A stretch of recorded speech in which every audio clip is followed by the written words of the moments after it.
Hello everyone, welcome to Sunburned Albino's dream journal entry number 4. Weird, I took because sometimes the dreams are not substantial enough to warrant their own videos, so maybe, if I combine what I remember from a few in a row, then that can be fine, so we're gonna do that. The first one is, which one was it? Oh, right, okay. So you know how you have parents, right? Most of you do. If you don't currently, you at least used to, or if you never knew your parents ever and were raised by eagles and ostriches, then you view them as your parents. This can still kind of apply. So, you get in fights with your parents, right? But, but in dreams, if you know it's a dream and you're in a fight with your parents, you're like, oh, I get to say anything I want now. All those things I've bottled up for years, they about to come flying out. Because I'm usually at least half aware that I'm dreaming when I'm dreaming. So it can reach my brain a little bit, to do things that I wouldn't normally do. So yeah, so you're in a fight with your parents, right? You're fighting about whatever, and then you're just like, oh, yeah, fuck you, or whatever, however the conversation goes, but then that's where it ends. You can pick and choose your own build-up, I suppose. And so then, you know how sometimes, you get in such a big fight and you become so unruly that they try to enroll you in, a behavioral correction thing? What you heard of in the 70s, people get sent off to some boarding school to correct themselves, and then they come back oh, I apologize to everyone I've ever hurt, and the Lord is with me now, or whatever. It's usually a Catholic thing. So I got sent to one of those, only instead of it being a Catholic correctional facility where they were just gonna beat Jesus into me for a few weeks, it was possibly just a trailer park where it may have also just underground been a prostitution ring, Not me. They weren't going to have me be the prostitute. I was the John, I was the lucky John. Or else just most of the people that were sent to that correctional facility were super slutty girls.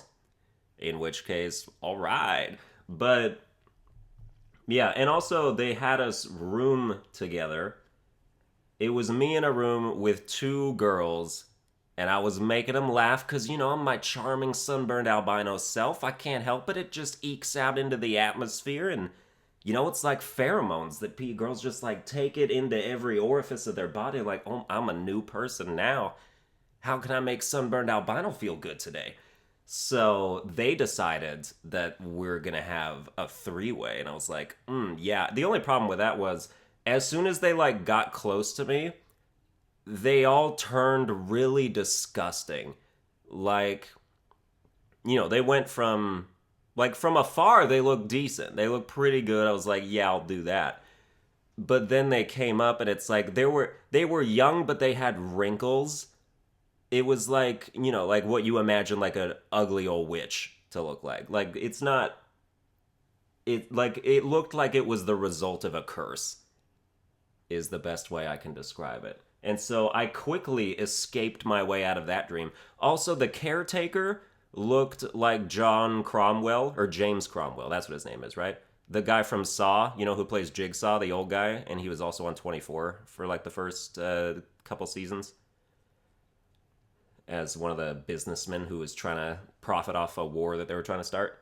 He's the guy that's let's play a game. But obviously he has the voice changer on. But when he doesn't, he's humans are always missing a piece, that survival instinct. So I cut that out of their skin. Or, I haven't seen Saw in a while, but that is basically what happens. Yeah. So he looked like that, but more disheveled, more homeless, with larger white hair. I don't want to make this comparison, but he looked like Rick from Rick and Morty. Please don't use that to start shit about that show. But yeah. Anyway, so that was the thing.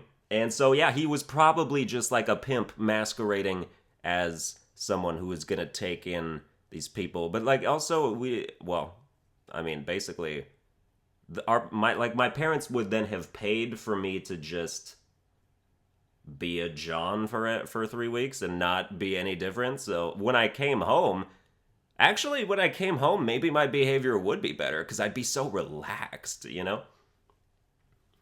All right, so next dream. One of the days I skipped because a dream. I don't like talking about dreams that are about like people from my past that are still.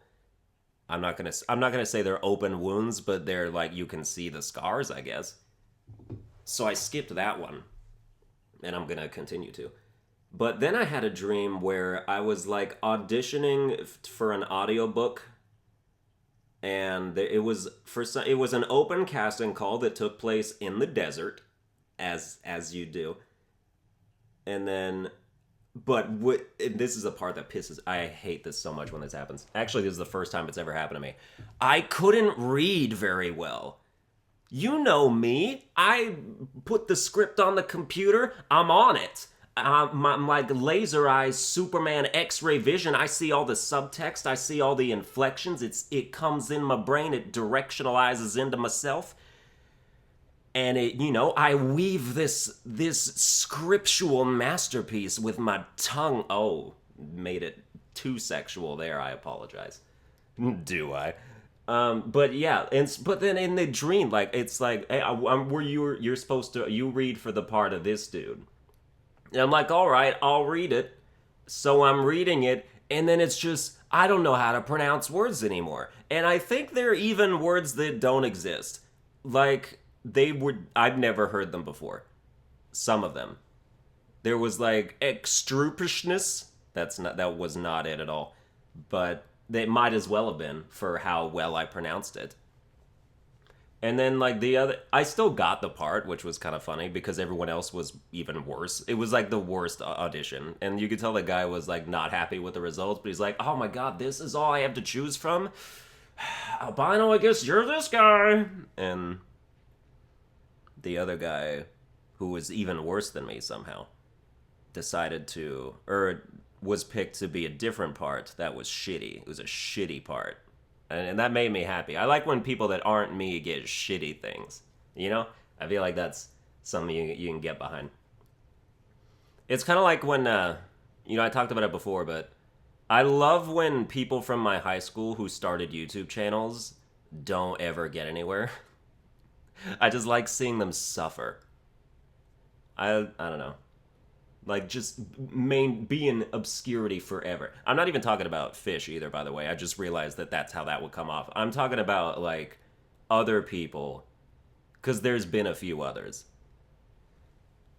Fish is fine. He does his thing. So, yeah. There was another dream. Oh, what is it? Okay, well, this isn't an actual dream that I had, but do you ever, like... When I dream that I'm, like, fighting, I'm usually pretty good at it. Like, I can hold my own in a fight. I'm doing, like, roundhouse kicks or some shit. Or I don't know, I'm just taking bitches out. Especially if they're zombies. I'm really good at, like, punching zombies in the head. So that's cool. That's kind of all there is. I thought I had a third dream. But that's kind of how you get when you just do it off the stuff. Is... sometimes not all of it comes back to you. Like, maybe I forgot while I was talking about other things. But that's going to do it for this episode. I hope you, this journal entry, hope you enjoyed it. If you did, you like, share, and subscribe. But whatnot, there'll be more. There'll probably be more less frequent. As it has been the case previously. Just because then, I don't always have the ability to just, like, get up and then record. Like I'm doing right now. I woke up like 10 minutes ago. So, yeah, so sometimes they slip away from me. But, it's cool. It's whatever. Okay, I've decided the next episode I'm going to talk about wound stuff from the past people. So, even if, yeah, okay. So, hype for episode 5. Anyway, I'll see you guys next time.